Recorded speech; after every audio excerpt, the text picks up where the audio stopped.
real excited about today and what's talking about the future. For this panel, we're talking about smart workforce. If we have a smart city, we're going to need a smart workforce. Not talking about SATs. I don't even want to talk about how to get into the Ivy colleges.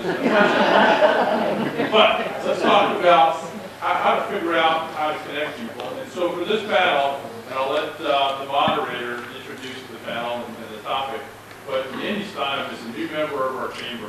He's an executive recruiter. And what better person that understands the C-suite than somebody that actually, is able to be a matchmaker, right? To put the different ideas and concepts and to find something that really works. So I'm really excited for Andy to join us. She has a long history of working with folks in the area, literally around the country, to place the right people in the right place. And so what we've asked her to do is do the same thing for this panel. So we're looking forward to hearing about the smart workforce. Andy, thank you so much. Thank you. Thank you, John, and good morning. It's nice for people to come out in the pouring rain. Our last panel talked about smart cities, and that's where we're headed and where things are going. And our panel will focus on the smart workforce that will be necessary to sustain them and make them thrive. Our panel, I'm going to ask them to introduce themselves a little bit. Their full bios are up on the website. And then give us a definition of smart workforce, because we ought to all be talking from the same point of reference. And that's what will make it a little bit interesting. We have leaders both from education and industry with us, local, regional, domestic, and international. So I think when we can sit down and talk through different perspectives, then we can hopefully generate some new ideas and ways to attract and address the situation that we have is to find the people we need. So I'm going to turn it over to Dr. Eric Williams, let him introduce himself, and go from there. Good morning. I'm Superintendent of Loudoun County Public Schools, and there was a reference to the rain. And I just need to tell you that I'm just thrilled that it's not 15 degrees colder, so that I didn't need to make a decision on snow days, because I would have made this half of the room happy with whatever decision I made, and I would have angered this half. So I'm in a good mood this morning. So in terms of a smart workforce, I'll share with you the profile of a graduate that we've articulated in terms of our desired graduate. And that's one, we want to create knowledgeable, critical thinkers, communicators, collaborators, creators, and contributors. And by contributors, I mean folks who are going to contribute through careers in the private sector, public sector, not-for-profit sector, engage in community service, engage in and be civically engaged. So that's the profile of a graduate, and I would say that's the profile of a member of the workforce that we're trying to create. And it has implications, I'll just share quickly in these introductory comments, it has implications for the type of learning experiences that we want to provide kids. We want to have authentic, challenging problems at the heart of teaching and learning so that kids are solving those problems and developing that knowledge and those competencies that I referenced. So as one quick example, I'll share that students at Goshen Post Elementary School were challenged by one of the members of the Board of Supervisors, Matt Letourneau. He approached them and said, hey, we've got a challenge. We want to try to attract Amazon to come to Virginia. He said preferably Loudoun, but if not Loudoun, there's another site in Virginia. And so we want, and then each class received the requests for proposals that Amazon had issued. And they got all excited. The teachers actually put them in 2-day priority mail, and they opened it up, and they got this challenge. And then the challenge for students was, how can you develop a pitch to attract Amazon? So students had to do the work that develops knowledge in the 5 C's. So there's economic standards of learning that they were learning as part of this process, but they were also having to collaborate, think critically, communicate in order to give their pitch. And so that was incredibly engaging for them. We brought in Amazon executives not involved with the selection process, and that received did the pitch. And so that, by starting young, these were fifth graders. We want to cultivate the type of graduate who can become a member of the smart workforce. Good morning. My name is Brigitte Custer. I am Vice President and Chief Technology Officer for General Dynamics Intelligence and Homeland Security Division. I've been in IT for 30 years now and been here in the Washington area since '89. And I have 4 children that are all in the school, and the first is graduating this year. For myself, I look at a smart workforce as the convergence of at least three generations of folks in the labor pool. Baby boomers who started their career and those soon after who entered the workforce well before the digital age. Followed by that, millennials who brought technology, I would say, into cultural focus and then pushed other generations to use that technology.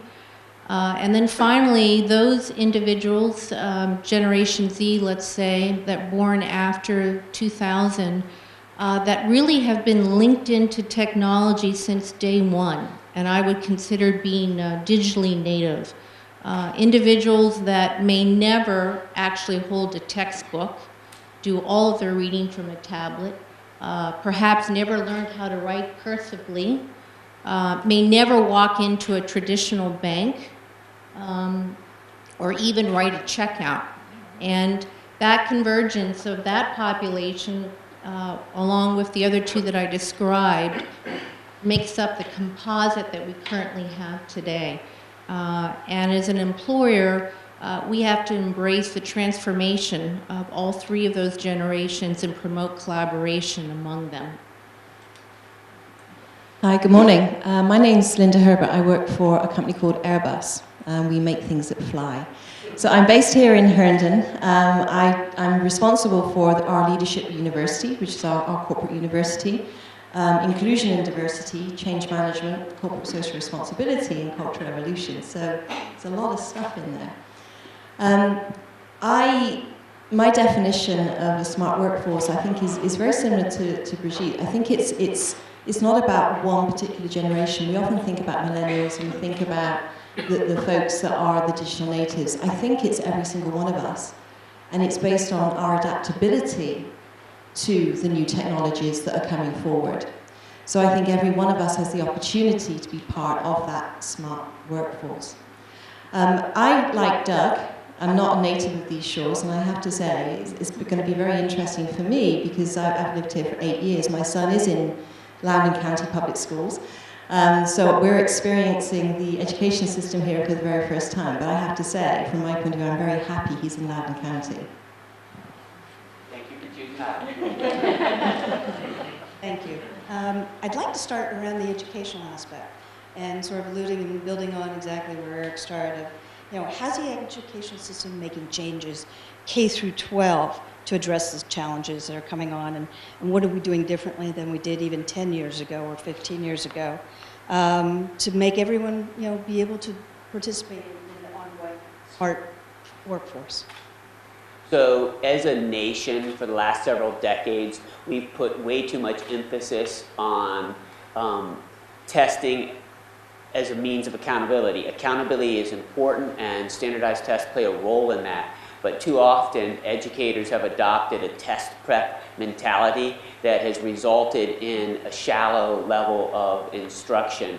And so I'm pleased that there have been some changes. I've appreciated the Chamber's support for changes in the accountability system at the state level that permit more of an emphasis on performance assessments.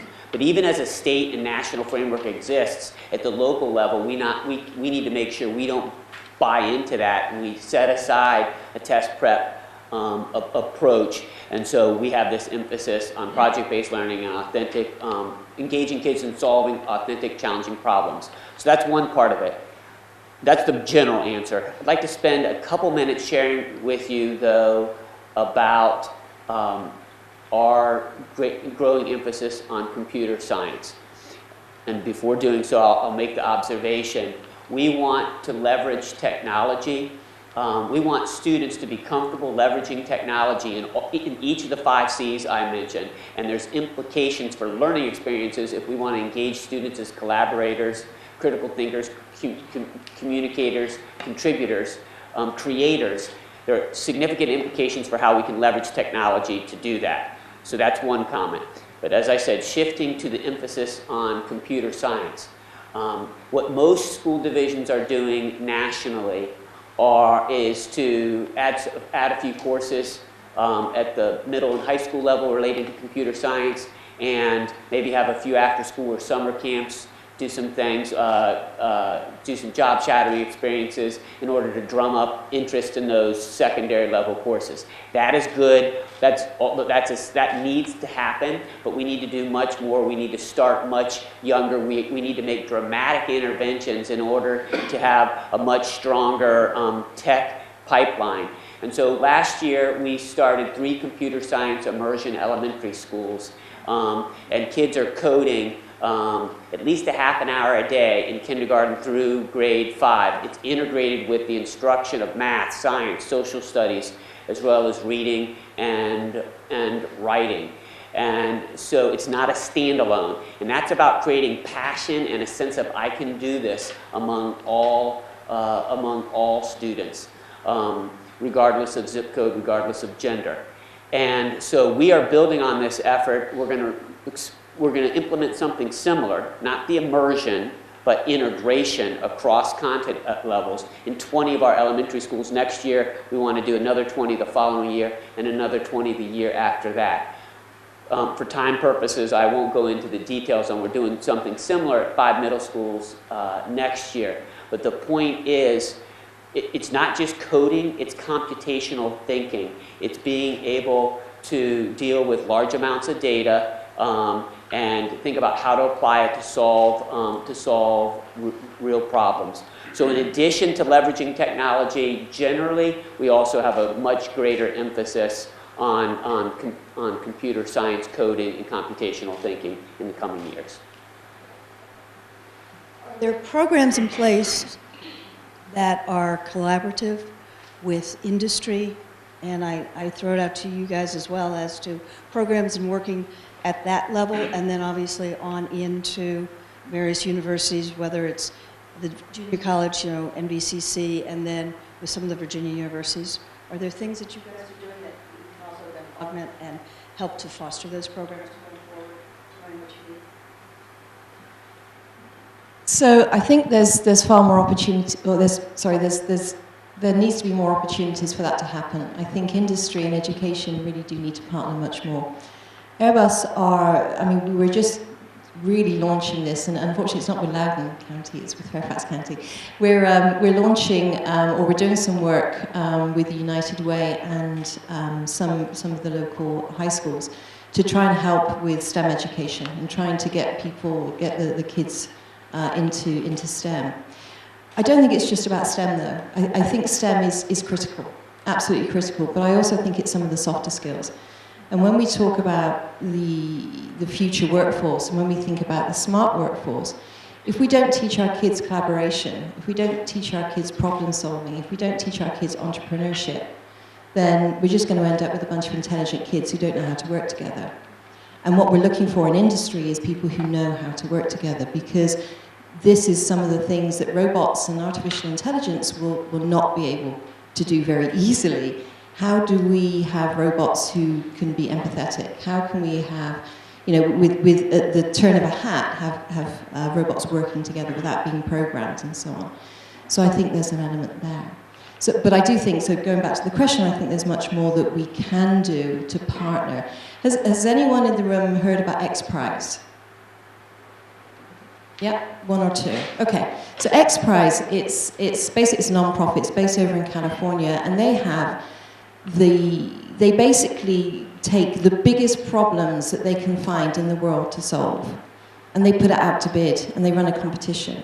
And they run this competition, and the person who wins the competition gets an awful lot of money. I was going to using expletive there, they get an awful lot of money to solve that problem. So one of the ones that springs to my mind is, and this was I think it was a 14-year-old kid, 14-year-old boy, how do you solve oil slick pollution? And he developed a solution. This 14-year-old boy developed a solution. I think we just need to give our kids an opportunity to use their brain, and I love what happened with the Amazon and so on, because that's giving our kids an opportunity. Why would we not provide things like a hackathon, where we can use it as some sort of a competition between the schools to solve industry's problems today? There's so much more we can do, and that also helps our kids connect with real life and not just academia. I'll just add one unique program that we just started at GDIT. I think we have to embrace educational diversity where kids are on the spectrum. And I'm going to point out one example of kids coming out of high school for whatever reason decide that they're initially not college bound. And they pursue something in the trade schools, vocational schools that are in Loudoun County. Within my division at GDIT, we do a lot of work within the intelligence community. And specifically for the Central Intelligence Agency, we do a lot of professional services and very large, complex logistics contracts.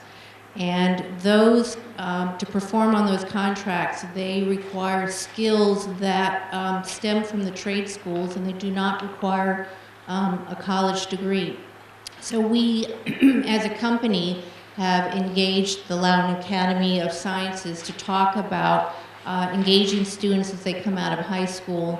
And what we do is based on suitability, we offer them contingent offers of employment that are based on clearance sponsorship going through the program. Now that takes 18 months up to 24 months, but it provides them a venue to get into an environment. And doing some of those trades within an agency that you often are exposed to through the movies, but being able to support the mission in meaningful ways and being part of that is quite an invigorating opportunity for kids starting their adult life. And once they come into that environment, working for a company like General Dynamics, there's educational assistance and training available so that later in life, if they decide, okay, I really need to move forward with an associate's degree, or perhaps maybe now I'm ready for a college degree, then you have the financial arm of a large company that can provide that educational assistance, tuition reimbursement, for them to pursue that while they're gaining the work experience. So.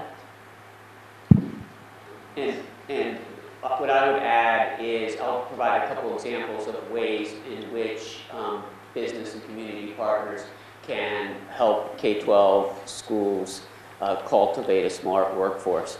So one discrete opportunity is we have a job shadowing program, that is held on a particular day in the fall. If you Google Loudoun County Public School jobs for a day, and students are matched in hundreds of assignments, and we're not just looking for Loudoun-based, we're looking, really, it's Route 28 corridor, so others as well. We would love to connect students with that.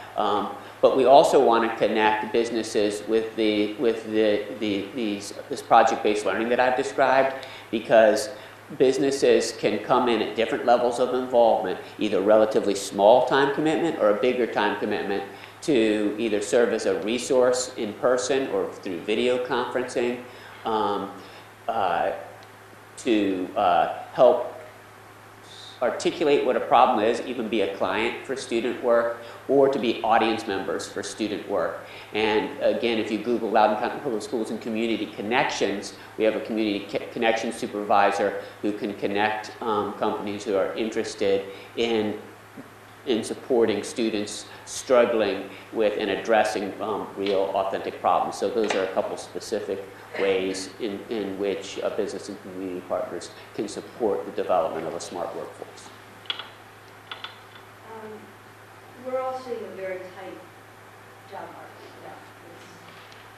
it's buyer's choice, not seller's choice at this point, I believe.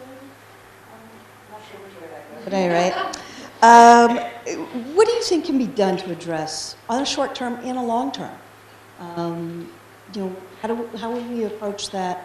And it goes across skill sets, but, you know, what are you seeing as industry, as companies, to trying to, you know, take care of that problem?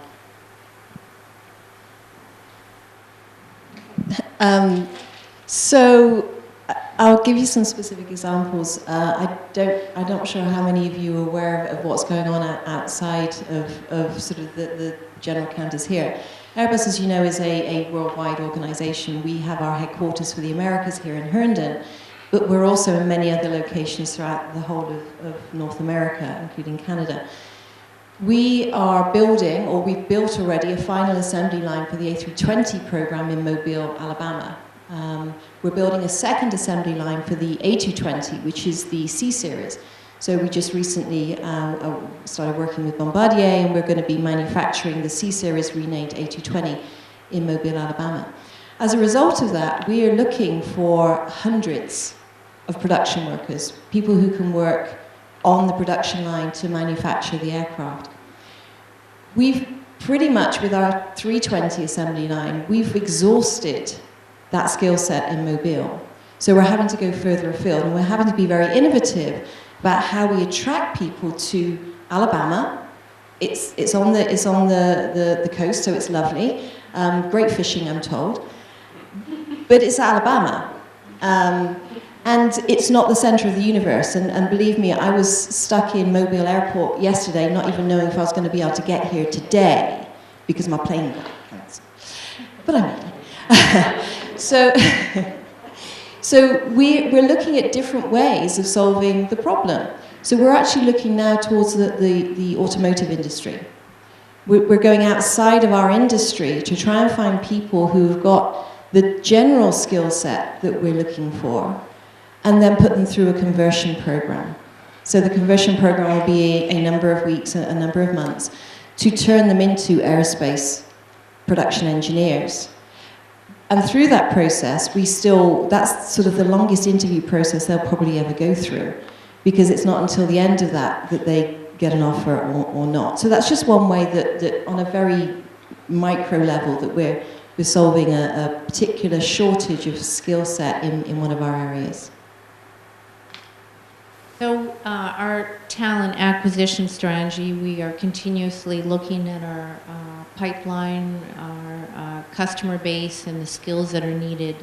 And then we are targeting those skills at the college level. We do a lot of career fairs, probably more than 50 just in the local area on a yearly basis.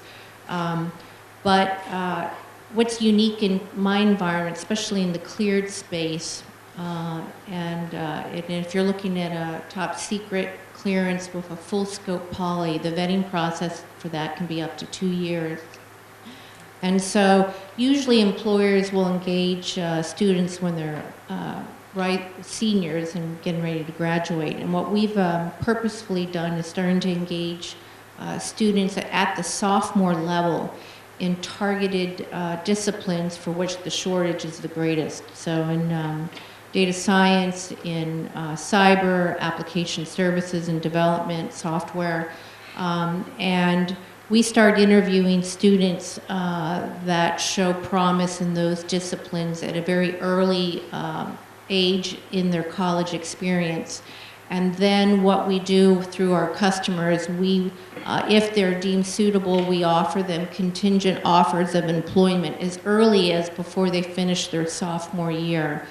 And it's an enhanced clearance sponsorship program that we have.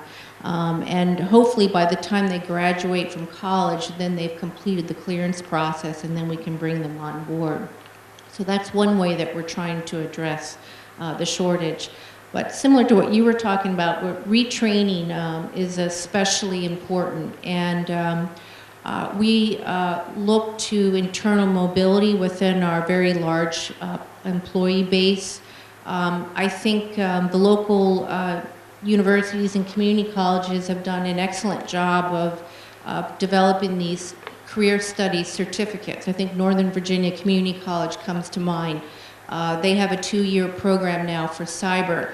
And what's great about that is if somebody started out in a liberal arts degree or something else, and now because of the job shortage and their interests, they want to go into cyber, they can go into a program like that at night and get those training and skills and then be able to transition into a different job skill. And then we promote those type of opportunities. But I would also say that as we bring employees on and we look at mobility, we really drive succession planning all the way down to the line level. Rather than just at the management and above, we expect our employees to move around.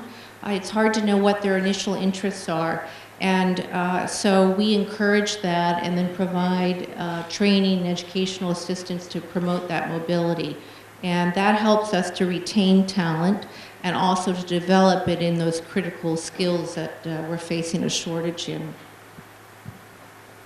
Well, I think you addressed part of where I was going next, which is the retraining.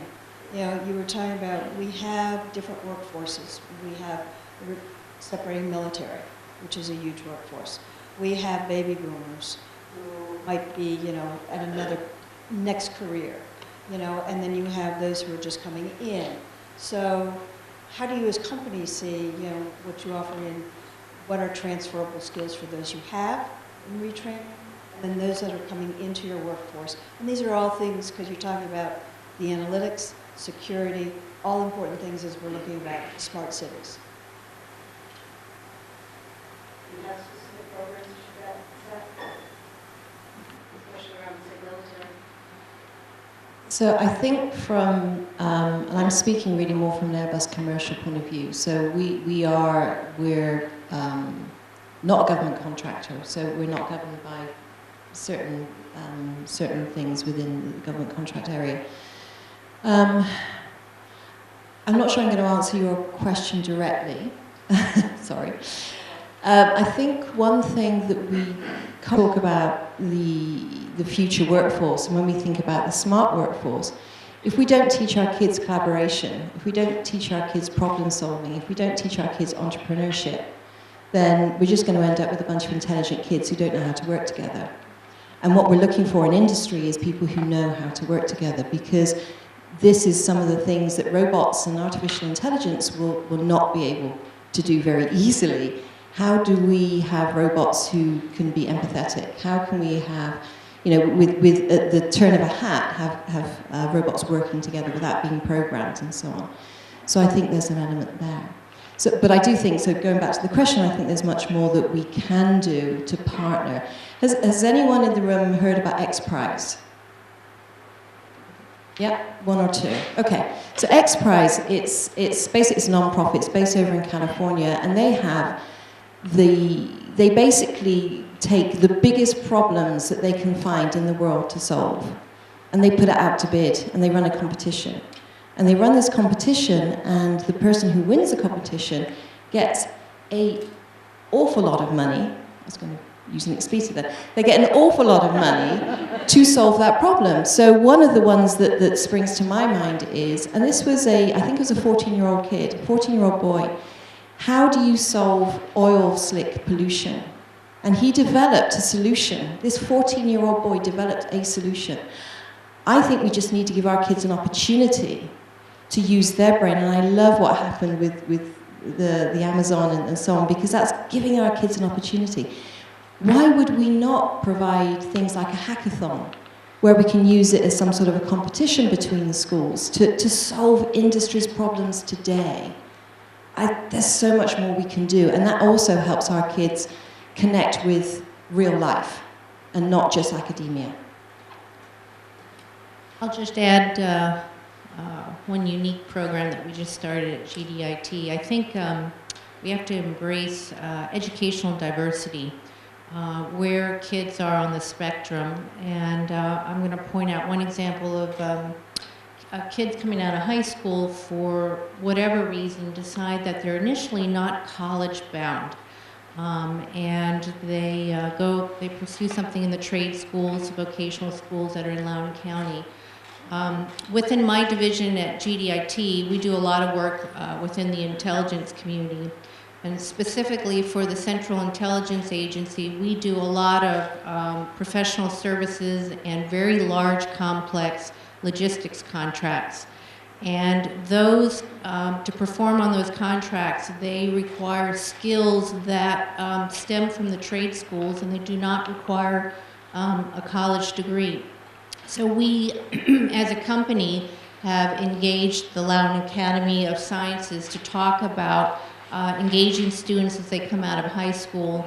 And what we do is we, based on suitability, we offer them contingent offers of employment that are based on clearance sponsorship going through the program. Now that takes 18 months up to 24 months, but it provides them a venue to get into an environment. And doing some of those trades within an agency that you often are exposed to through the movies, but being able to support the mission in meaningful ways and being part of that is quite an invigorating opportunity for kids starting their adult life. And once they come into that environment, working for a company like General Dynamics, there's educational assistance and training available so that later in life, if they decide, okay, I really need to move forward with an associate's degree, or perhaps maybe now I'm ready for a college degree, then you have the financial arm of a large company that can provide that educational assistance, tuition reimbursement, for them to pursue that while they're gaining the work experience. So. And what I would add is I'll provide a couple examples of ways in which business and community partners can help K-12 schools cultivate a smart workforce. So one discrete opportunity is we have a job shadowing program, that is held on a particular day in the fall. If you Google Loudoun County Public School jobs for a day, and students are matched in hundreds of assignments, and we're not just looking for Loudoun-based, we're looking, really, it's throughout 28 quarters, so others as well. We would love to connect students with that. But we also want to connect businesses with this project-based learning that I've described, because businesses can come in at different levels of involvement, either relatively small time commitment or a bigger time commitment, to either serve as a resource in person or through video conferencing, to help articulate what a problem is, even be a client for student work, or to be audience members for student work. And again, if you Google Loudoun County Public Schools and Community Connections, we have a community connection supervisor who can connect companies who are interested in supporting students struggling with and addressing real, authentic problems. So those are a couple specific ways in which business and community partners can support the development of a smart workforce. We're all seeing a very tight job market. Yeah. It's buyer's choice, not seller's choice at this point, I believe. I'm not sure which way that goes. But anyway, what do you think can be done to address, on a short term and a long term? How will we approach that? And it goes across skill sets, but what are you seeing as industry, as companies, to trying to take care of that problem?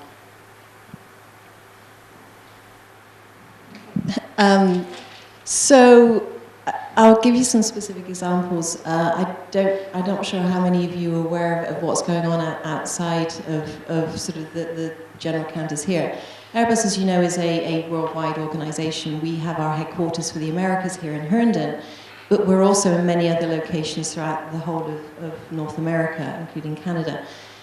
We are building, or we've built already, a final assembly line for the A320 program in Mobile, Alabama. We're building a second assembly line for the A220, which is the C series. So we just recently started working with Bombardier, and we're going to be manufacturing the C series renamed A220 in Mobile, Alabama. As a result of that, we are looking for hundreds of production workers, people who can work on the production line to manufacture the aircraft. We've pretty much, with our 320 assembly line, we've exhausted that skill set in Mobile. So we're having to go further afield, and we're having to be very innovative about how we attract people to Alabama. It's on the coast, so it's lovely. Great fishing, I'm told. But it's Alabama. And it's not the center of the universe. And believe me, I was stuck in Mobile Airport yesterday, not even knowing if I was going to be able to get here today, because my plane got cancelled. But I made it. So we're looking at different ways of solving the problem. So we're actually looking now towards the automotive industry. We're going outside of our industry to try and find people who have got the general skill set that we're looking for, and then put them through a conversion program. So the conversion program will be a number of weeks, a number of months, to turn them into aerospace production engineers. And through that process, that's sort of the longest interview process they'll probably ever go through, because it's not until the end of that they get an offer or not. So that's just one way that on a very micro level that we're solving a particular shortage of skill set in one of our areas. So our talent acquisition strategy, we are continuously looking at our pipeline, our customer base, and the skills that are needed. And then we are targeting those skills at the college level. We do a lot of career fairs, probably more than 50 just in the local area on a yearly basis. But what's unique in my environment, especially in the cleared space, and if you're looking at a top secret clearance with a full scope poly, the vetting process for that can be up to 2 years. And so usually employers will engage students when they're seniors and getting ready to graduate. And what we've purposefully done is starting to engage students at the sophomore level in targeted disciplines for which the shortage is the greatest. So in data science, in cyber, application services and development, software, and we start interviewing students that show promise in those disciplines at a very early age in their college experience. And then what we do through our customers, if they're deemed suitable, we offer them contingent offers of employment as early as before they finish their sophomore year. And it's an enhanced clearance sponsorship program that we have. And hopefully by the time they graduate from college, then they've completed the clearance process, and then we can bring them on board. So that's one way that we're trying to address the shortage. But similar to what you were talking about, retraining is especially important. And we look to internal mobility within our very large employee base. I think the local universities and community colleges have done an excellent job of developing these career studies certificates. I think Northern Virginia Community College comes to mind. They have a 2-year program now for cyber. And what's great about that is if somebody started out in a liberal arts degree or something else, and now because of the job shortage and their interests, they want to go into cyber, they can go into a program like that at night and get those training and skills, and then be able to transition into a different job skill.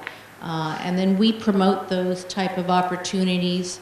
But I would also say that as we bring employees on and we look at mobility, we really drive succession planning all the way down to the line level.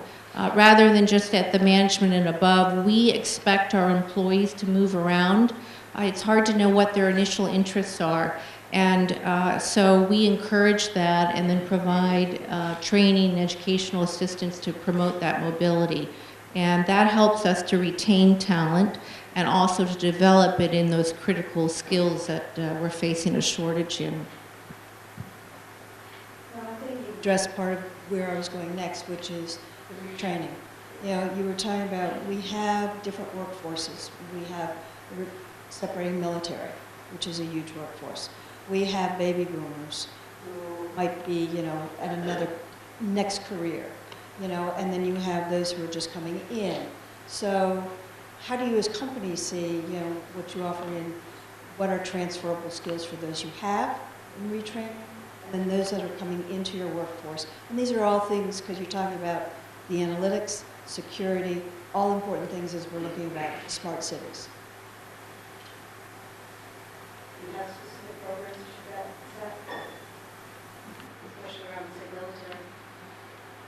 So I think from, and I'm speaking really more from an Airbus commercial point of view. So we're not a government contractor, so we're not governed by certain things within the government contract area. I'm not sure I'm going to answer your question. And be helpful. And that was that was really helpful for them. And I said, well, tell me about your work. She showed me, and she showed me two, butterfly craft things. But she said, this is the prototype. And see, she pronounced it about like that. And I saw it in writing, and prototype was not spelled correctly, and I didn't care. I was thrilled that she was using prototype. And she talked about the feedback that she got from other peers that they were doing. So I guess what I would say, and circling back to the initial question, for people to be able to be flexible and adjust in their careers and multiple times, it's really about these competencies and that collaboration and the entrepreneurial spirit. And so that's what we want to recreate. So it's not just young people doing amazing things outside of school, but young people doing amazing things as K-12 students so they can launch into doing that post-K-12. Since obviously it was about smart cities and the smart workforce, I'd like to bring it down to a final question, then throw it out to the audience. What do you see a smart city would do for your workforce? And that's across the board. Accessibility, remote work with augmented reality. What is it that you see it would be beneficial or detrimental in any way to your workforce? So really, we need to break down the walls of learning. And not just view learning as in a classroom, in a school. And so I do see the literal connections that are possible with smart cities and anytime, any place learning that is potential for with smart cities. So that composite of generations I described earlier, workforce, they all need to be connected. They all need to be tech savvy. They all need to be comfortable working with large masses of data. And a smart workforce, ultimately, and it starts with the education and at your level at school, is being comfortable with these disruptive technologies of cloud computing, the wireless networking, machine learning, AI, pushing those capabilities and knowledge and awareness down at the primary, secondary, and high school level. It makes me think back to when my oldest son was in 5th grade and he did a science project, and it was a poster board, and he was doing some sampling of some water out in one of the local ponds. And I think now maybe the 5th graders in their science projects these days is they'll get an AWS account, set up an S3 bucket, and use SageMaker to do some natural language processing, translation, or maybe something with image recognition. And although that sounds a little far-fetched, but to your point with pushing that awareness of technology down to that level, they get to be savvy with all of those capabilities, and bringing that knowledge into the workforce is what's beneficial for us.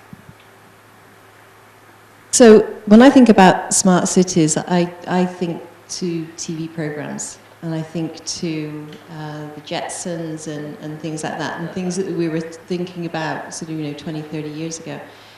And I think there's an element of smart cities that scares me a little bit, because especially in the role that I'm in right now, if we are in a smart city where everything is done for us, where we don't have to leave the comfort of our own home, do we end up like the characters in the Wall-E cartoon, driving around in these little cars within their little spaceship, getting bigger and bigger and bigger, generation by generation? And that sort of scares me a little bit, and maybe that's an extreme. I think there is something about diversity.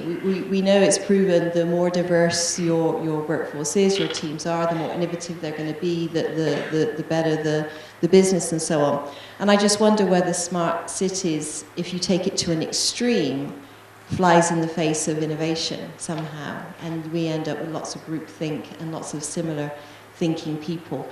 Quite frankly, I think, and this is just one final plug for Airbus, if we're going to solve the congestion issue, get a flying car. Questions? Please. I'm thrilled that you asked the question. We actually were having this conversation before, and it's absolutely crucial, but we need to be intentional about it. So as an example, for our 3 computer science immersion schools, one of them was intentionally in one of our elementary schools with higher proportions of much higher proportions of poverty than our division-wide average. And so we have students who are learning English as a second language who are getting, feeling passionate about coding and developing expertise, and students who, as teachers, are saying previously weren't as engaged. But we absolutely need to be intentional about it. We've done good work in that area. We need to continue to do good work in that area. And I'll make a connection with project-based learning as opposed to test prep.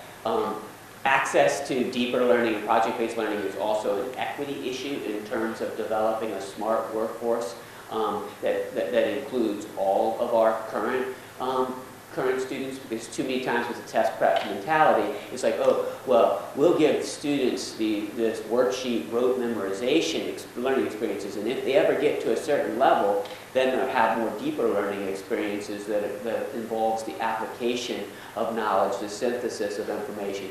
And we need to give work to students that they have a strong sense of ownership. And that's really, and that's ultimately an equity issue. Thomas Jefferson is a great school, and we, in fact, even though it's operated by Fairfax County Public Schools, we contract with Fairfax County and send some of our students there. We're thrilled that just this year we've opened the Academies of Loudoun, that houses the Academy of Science, which is similar to Thomas Jefferson, also the Academy of Engineering and Technology, and the Monroe Advanced Technical Academy.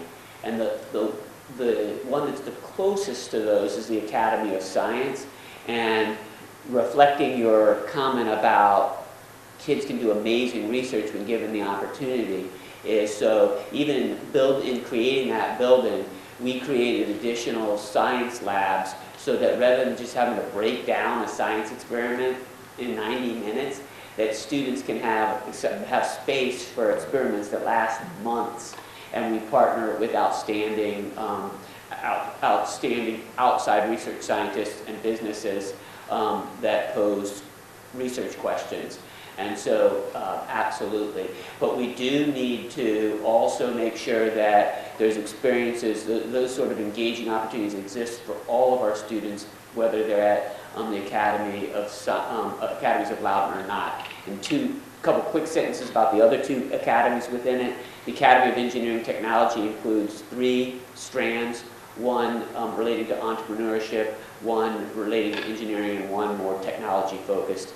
And then the Monroe Advanced Technical Academy includes everything from welding and masonry to nursing, auto mechanics. There's a real variety there, and we're creating intentional collisions among the various programs in terms of the learning experiences.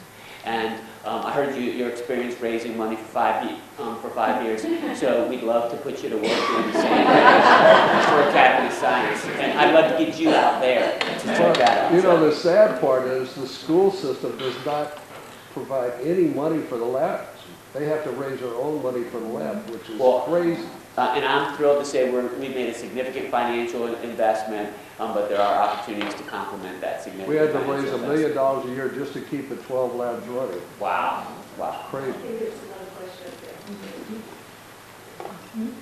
Yeah, no, that's a good point. It reminds me back of my days when I used to work at the FBI headquarters building, the Hoover building downtown. And a lot of Melwood employees there that worked in the building that.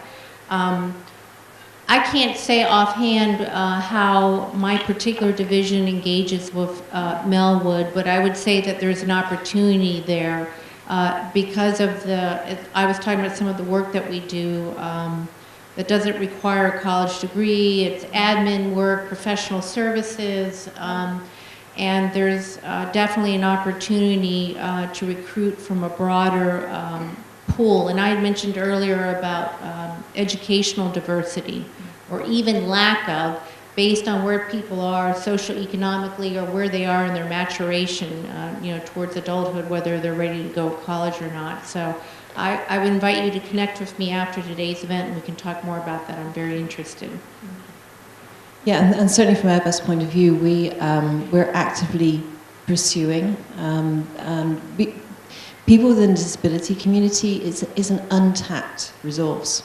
There's so much talent in that community which we have not really explored before. So we are actively looking at the community. We're partnering with an organisation called Getting Hired, which is specifically looking at a recruitment site for people with disabilities at the moment, and we'll expand that as well. I would also, as a segue to what you were talking about, I have one son who's been on an IEP program since he entered the school system. And there are additional accommodations that he gets in order in his academic environment. And he has to work harder than the rest, but he typically gets A's and B's.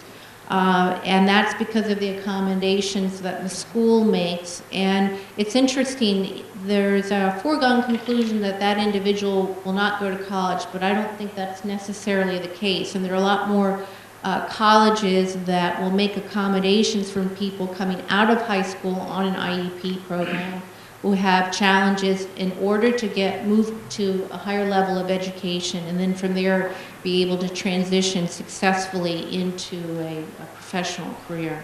So thank you for bringing that up. I want to thank the panel and everyone, and I'm sure everyone wants to keep their schedule.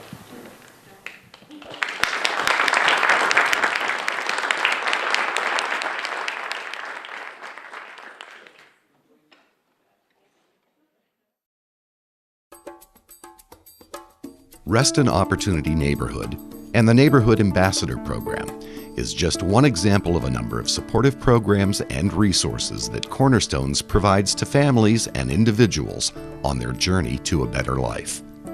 Participation provides ways for residents in low-income neighborhoods to help lift up their voice and identify and prioritize their needs.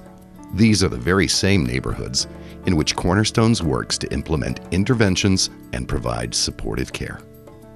Neighborhood ambassadors are active change leaders, problem solvers, and advocates for the change they and their neighbors want to see. Neighborhood ambassadors, resident leaders from the 5 opportunity neighborhoods, are integral partners participating at every level of leadership in our opportunity neighborhood structure in order to identify and address social and racial inequities in our community. Saizana is a dedicated volunteer and passionate advocate for her community. She saw a need among the women in her neighborhood who might benefit from greater independence and inclusion into the larger community. So she began leading a free weekly English class at the Southgate Community Center. Having the language is a good start to being anywhere, I think. It's a confidence building. Just to be able to say hi and bye in the language of amongst, the community that you live in, I think is crucial. When the kids come home from school, maybe they'll bring pieces of homework they may not understand, but at least they know, I too am learning like you. And it's a continuous journey for everybody in different scale. A lot of the women in the class have gone on to continue their education.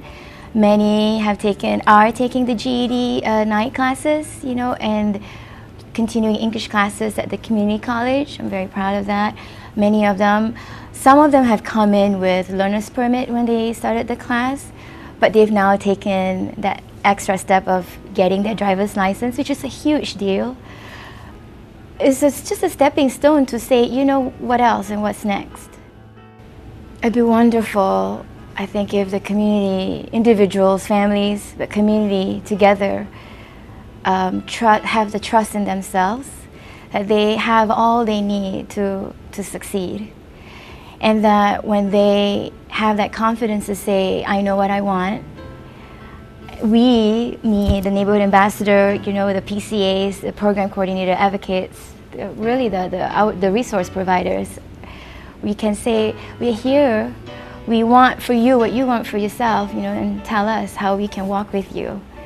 And how the community can help each other, really just the encouragement.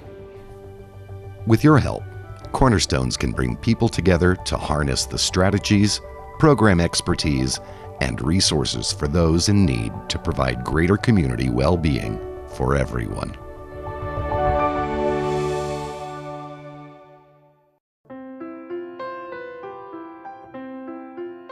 Fairfax County is one of the wealthiest counties in the country, but there are currently over 1,200 people that are homeless. 59% of the adults in these families are working but unable to locate affordable housing.